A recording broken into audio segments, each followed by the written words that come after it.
Historic Battery Point. They've found an affordable rental, but the working couple could never afford to buy in the affluent suburb. Even surrounding Hobart is out of reach, where the median dwelling value is close to $647,000. Nationally, it's more than $798,000. I'm smiling, but we've got no hope really, of being able to afford a place of our own. It was a different story for their parents' generation. Up until the late 1990s, house prices broadly tracked income growth. But between 1992 and 2018, they grew at almost 3 times the pace. The wealth gap between generations in Australia is an increasing problem. It means many young people see their future as lifelong renters.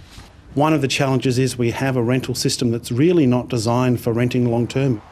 Rentals are regulated at a state and territory level, which means different rules around things like no-cause evictions and caps on rent rises.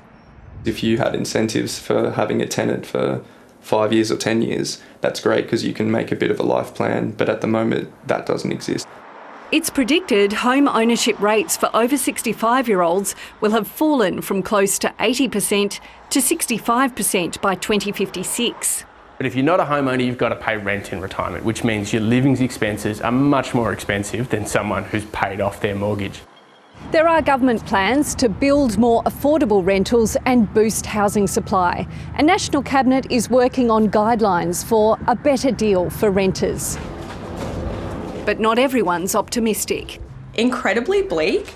I think that there is a huge issue in general across Australia where housing is seen as an asset, not a human right. Young people facing a very different future to the generation before. Fiona Blackwood, ABC News.